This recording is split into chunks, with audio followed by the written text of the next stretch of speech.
Right. Greetings from Dallas. Hope y'all are doing well. To talk about two things today. First, ethical and legal issues. That's one thing. And the other is some practical skills, if you will, for counseling. Now, as we talk through this, some of this information is very kind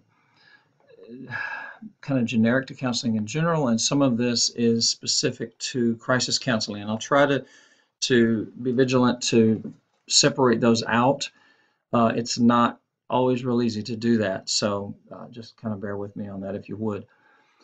Okay, so in crisis counseling, confidentiality is important, right? So, for example, my um, wife is a CPA, and I don't even know who her clients are unless I go to an event and they're there and whatever. But even then, I may not know who's a client and who's not, because it's that confidential.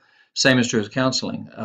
We don't share anything. I don't share anything with my wife. I don't, who my clients are, what's going on with them. Now, when we do consultations with other professionals, we share details of a case, but um, we don't use names with them, or we use a fake name, made up name. So obviously, if you're, look at 9/11 or some kind of a major, explosion or a crash or something, right? Then confidentiality. If you're a counselor, they know you're talking that person's talking to a counselor, and we're not worried about that. But what you can do is move the person aside to where they may not be thinking about like somebody else overhearing what they're saying to you, but you're aware, right? So you're not in crisis. You're aware of the surroundings, and you're looking around and going, man, there's like 20 people within earshot of us. This is not good. So hey, why don't we move over here and get a little bit more privacy for you? They may or may not appreciate it. They may not. They may say, no, I'm fine right here. Whatever. Then at that point, then you just got to go with it. But we want to be mindful of confidentiality as much as possible in that situation. So HIPAA is as many of you are probably familiar with HIPAA. So this is about uh, confidentiality. It's about record and record keeping. Who can share records with what? When you go to the doctor, you get a HIPAA form, and it's usually a bunch of legalese writing, and you sign it and go sure whatever. Um, the There are, you see HIPAA violations all the time. I've seen people talk about a patient in front of me standing right there at the counter, and I use their name, and I'm like, oh, HIPAA violation. When you go to the doctor and you sign in, your name is right there.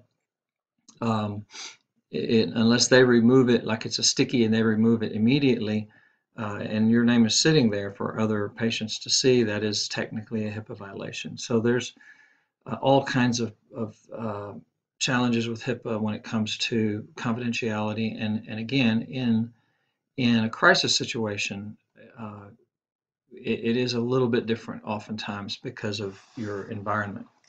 FERPA is, I say about, this is not real accurate, right? But I say FERPA is the same thing as HIPAA, but having to do with schools. So if I have an adult child at colleges, if I have an adult child at college, um, 18 or older, I can't just call up the school and talk to them about their grades or their processes or whatever, unless I have written permission to do so from that child. Um, and then we can talk. But other than that, there is confidentiality protection there. The Tarasoff case, we'll go in great detail in a minute. I think it's on the next slide, and the next, and we'll come back to that. That's an important one. That's probably a name you want to remember. Big deal. Termination, again, earlier I talked about the difference between ongoing counseling, normal counseling, and crisis counseling. With crisis counseling, your termination, your beginning and end may be 1 hour or 30 minutes or an hour and a half.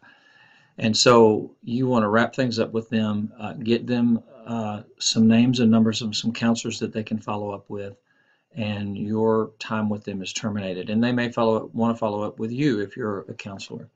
And that brings us, it's a good segue into referrals.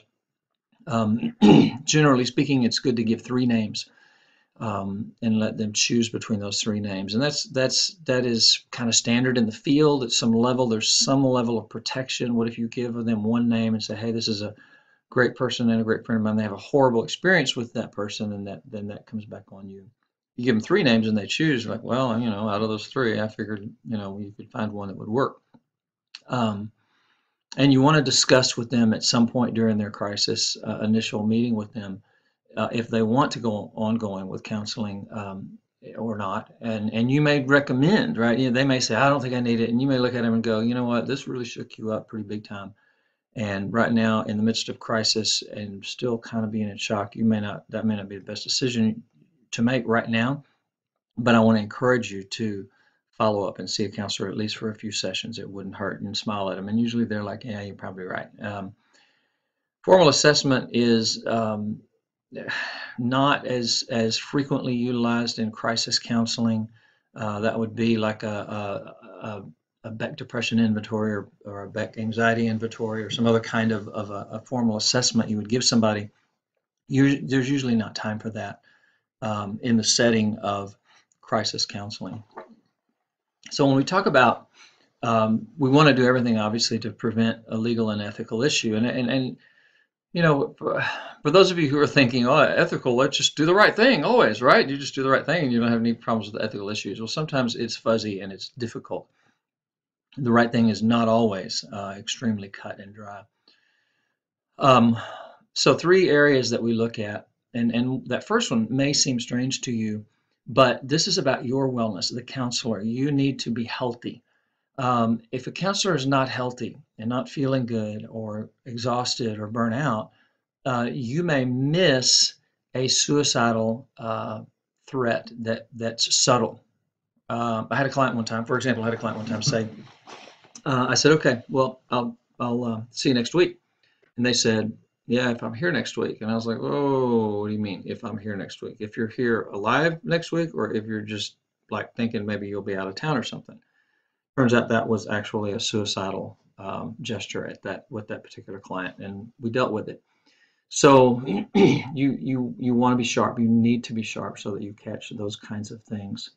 And we could do a seminar all day on self-care. I break it down into 3 categories: spirit, soul, and body. If you're with me for very long, you'll get used to hearing those terms. Spiritually, are you doing your basic spiritual hygiene? Your basic practices of prayer and time with the Lord and devotion and listening to worship music and reading the Bible and going to church and being involved in ministry, those kinds of things. So that's spiritual. Soul, are you talking about things honestly and openly with someone else and with yourself and with God? Soul being mind, will, and emotions. Are you bringing your thoughts subject to the obedience of Jesus Christ? Are you renewing your mind in Christ and working on that and acknowledging that you need to renew your mind in Christ? Oh, praise the Lord, I'm walking with the Lord. I don't have anything I need to be renewed in. Oh, well, then that just puts you right up there with Jesus. I'm thinking, wow, pride comes before the fall. Watch out, world, because the fall is going to be big, bad, and ugly. So be humble and be willing to look at yourself. And then body, spirit, soul, and body, the last one being body. Are you taking care of yourself physically? Are you eating halfway decently? Are you eating enough? Are you eating too much? Are you getting a little bit of exercise at least? Are you um, drinking plenty of water? I guess those would be kind of taking some kind of medication if you're you need to be on medication that the doctor's got you on, or you're taking your medication.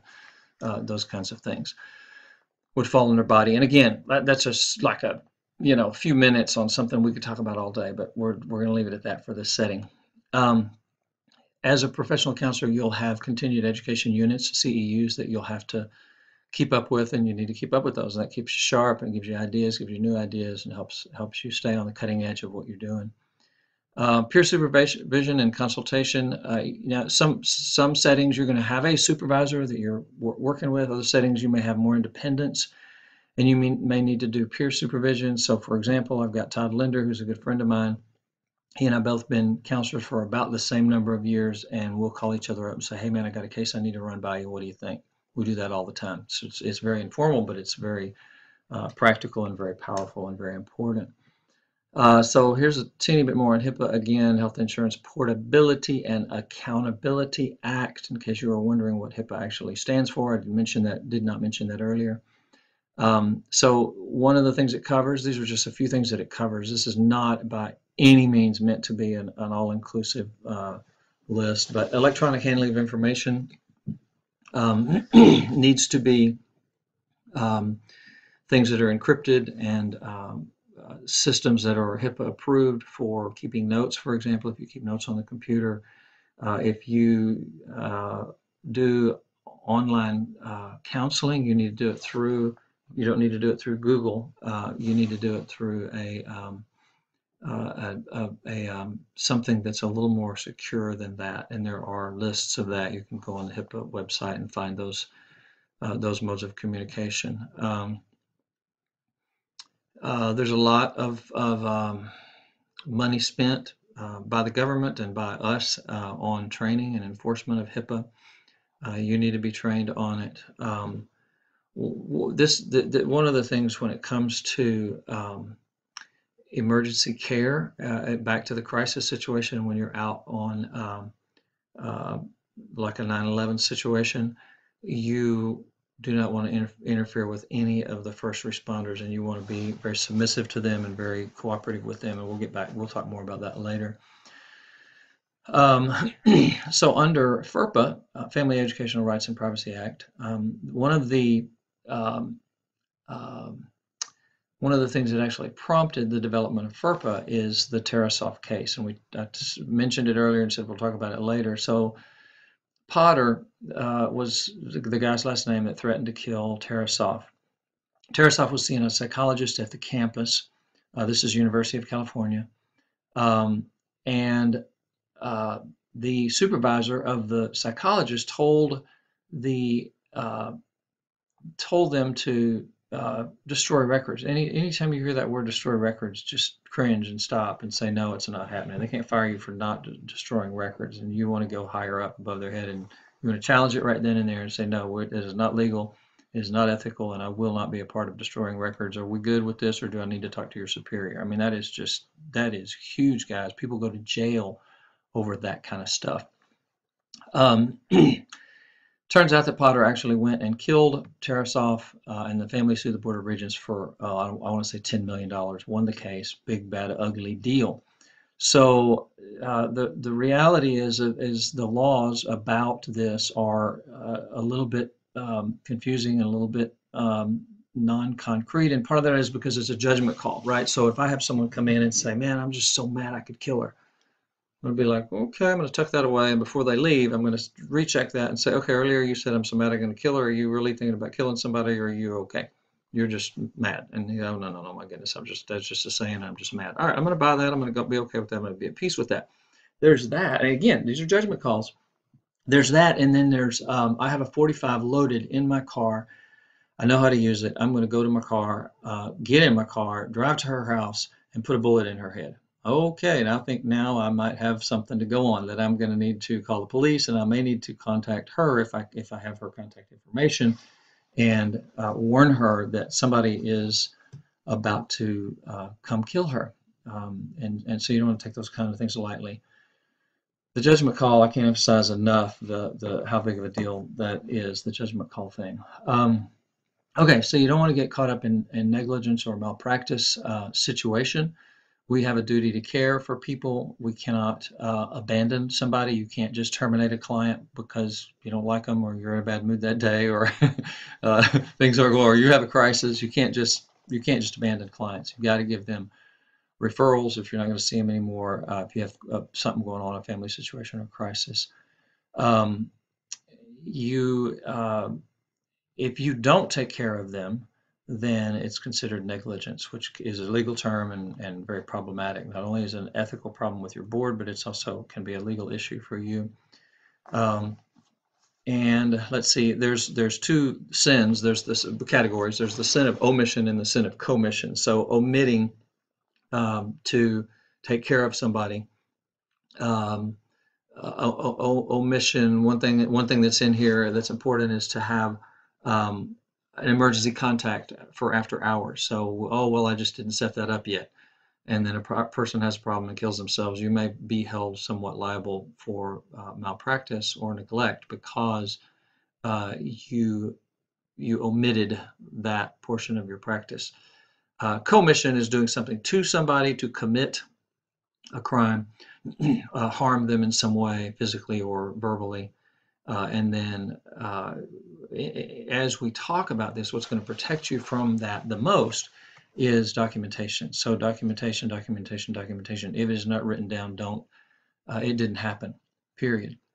I would say to, and there's a continuum between how much is too much documentation, how much is not enough documentation. There is a continuum, right? So you've got each end of the continuum. Which end do you tend to be on naturally, and you want to find a balance.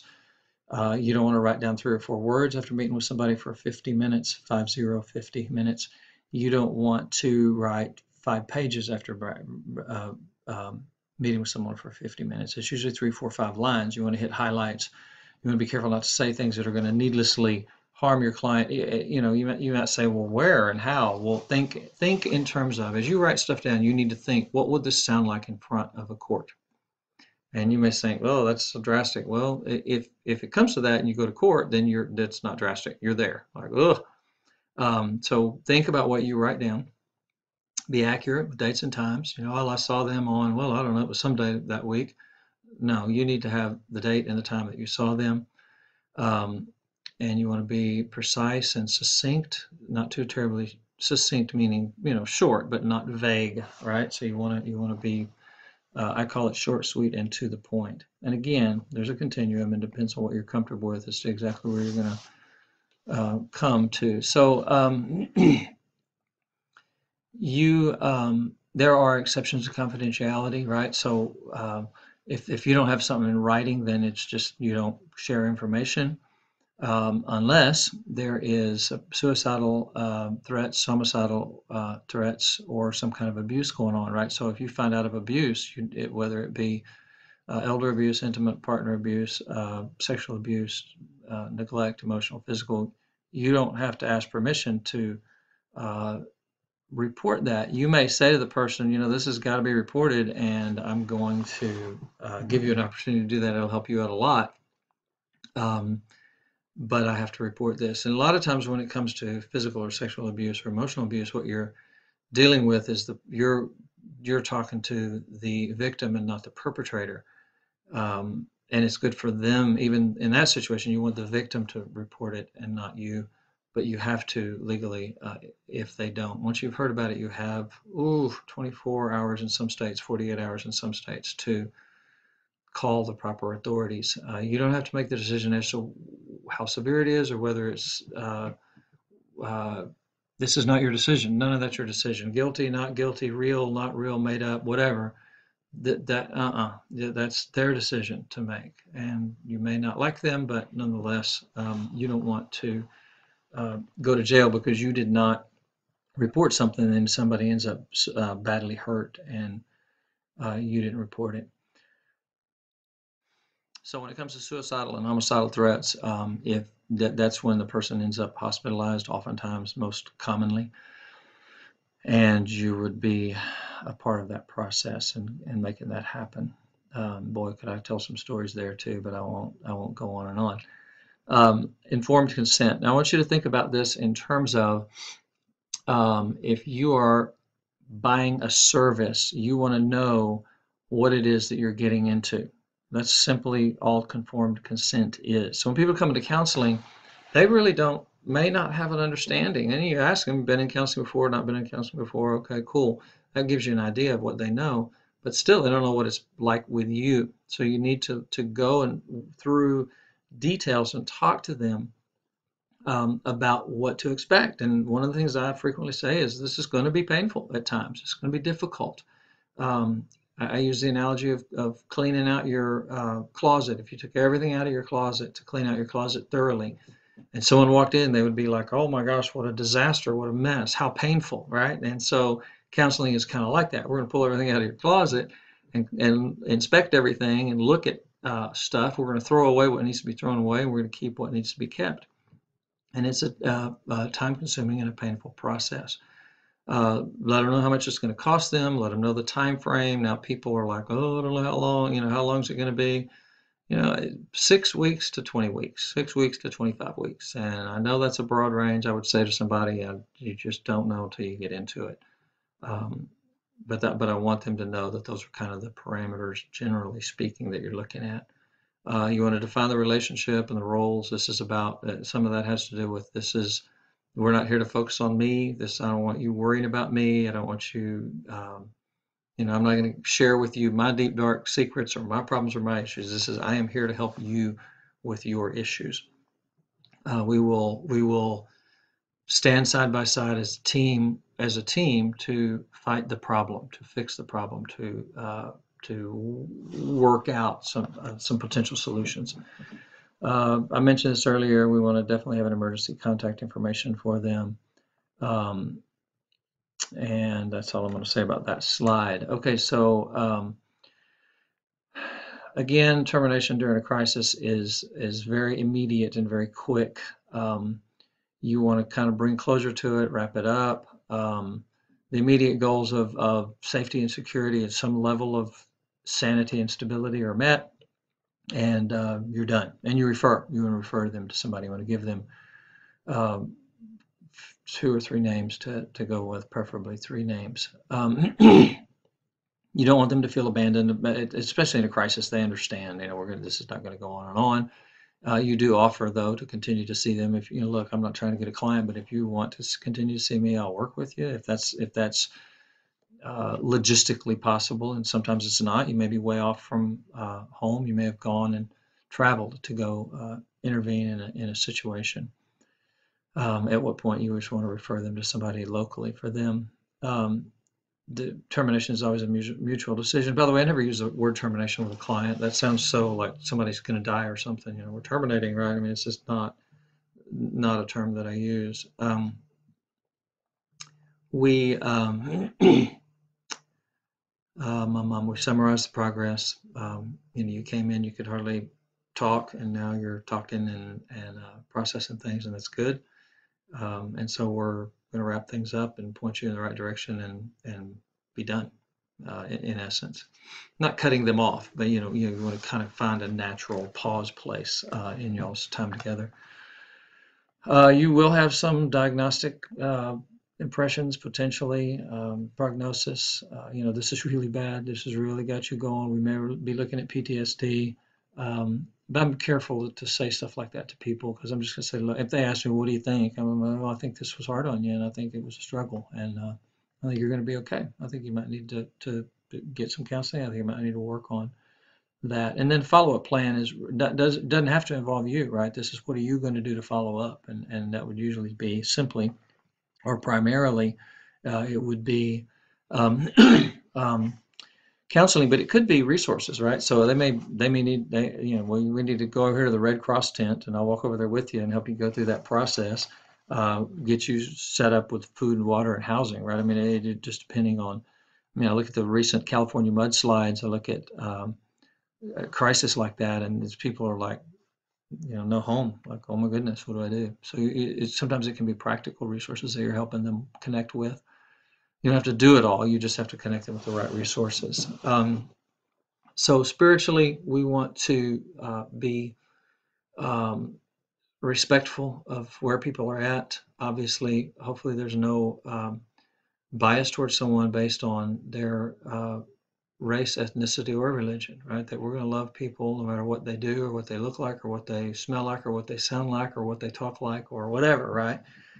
This is also a good place to ask the Holy Spirit to give you insight and wisdom into yourself, to make sure that you're not feeling some kind of negative towards this person based on one of these reasons. Right now and during their crisis is not a time to be judgmental or corrective, certainly not obnoxious about it. If they're rejecting God and rejecting Christianity, then you don't need to be trying to cram it down their throat. You need to be that example to them of love, that Jesus loves them and that you love them, and be very be very respectful, because if you're obnoxious, then that's just all they do is put that in their bucket of there goes another obnoxious Christian, and all the more reason for me not to be a Christian. You don't want to be that person that they're talking about when they say, this is why I'm not a Christian, because of people like you. Like, ooh, yeah, you don't want to be that person. And one of the ways to do that is to show them incredible respect, regardless of their beliefs or lifestyle at that point in time. Okay, so now getting into some of the skills. The most important thing, especially in crisis counseling, is to establish rapport. And you got to be careful with these solar skills, because they are very powerful. So if you're facing someone squarely, go Dickey's Barbecue, my little water cup there.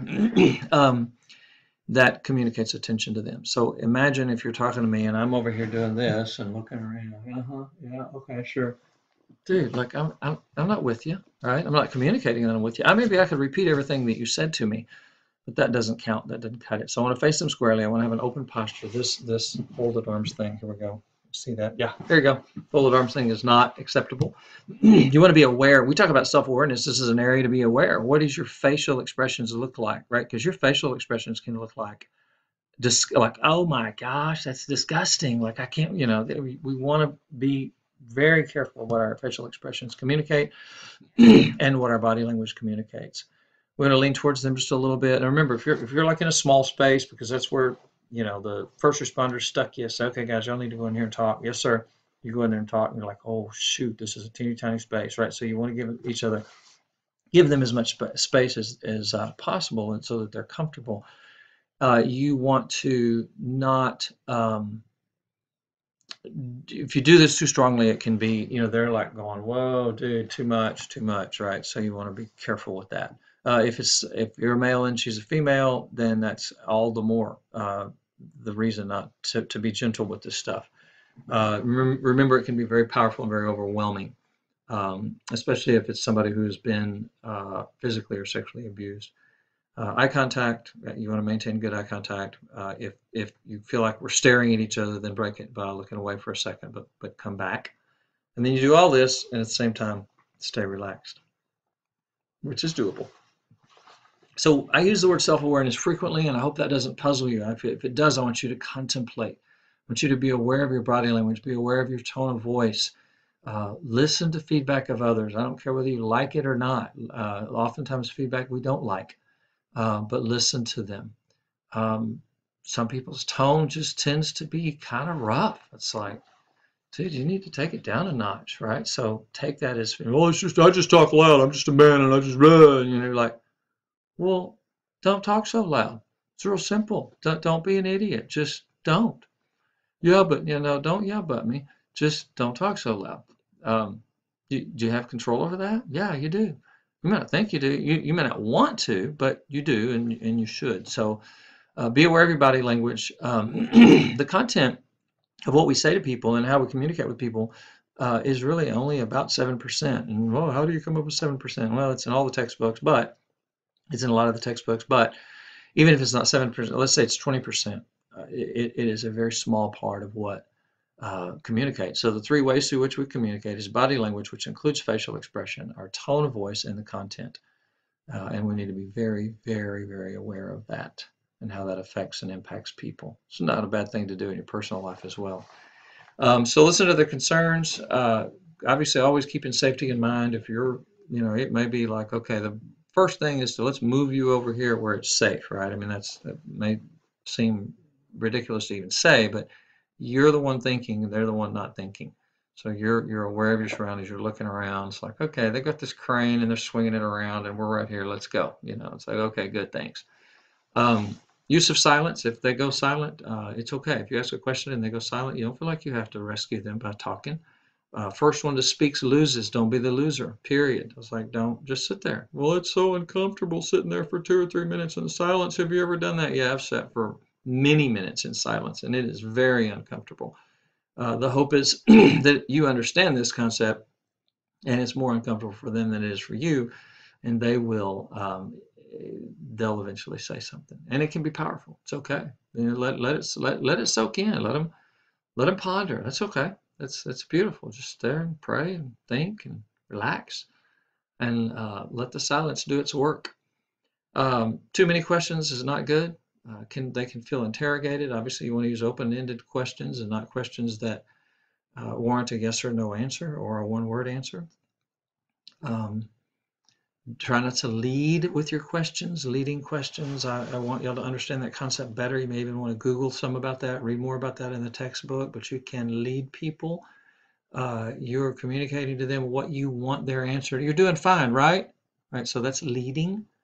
How are you doing? Regardless of what they say, it's fine. It's okay. You know, you're not looking for anything.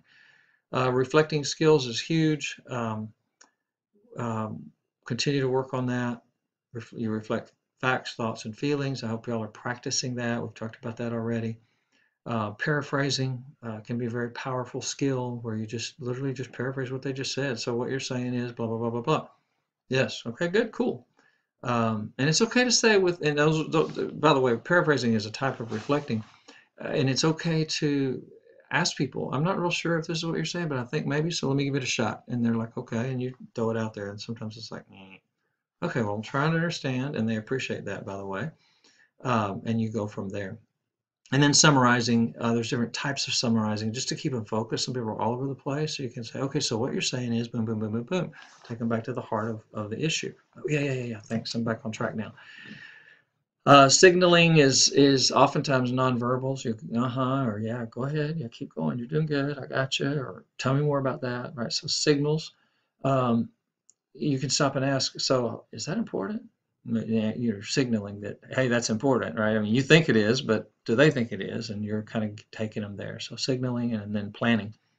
And the planning is always a joint process. You're not doing the planning, you're planning with them. And you're inviting them to be a part of the process and not just telling them, okay, here's the plan. Yeah, no, this is their life. And you want that to be something that they will own, and if they're not a part of the planning process, they're not going to own it. Okay, I think that's it, guys. Oh, look at that. Hot dog. All right, God bless, and I will see y'all next time. Have a great rest of your day. Bye.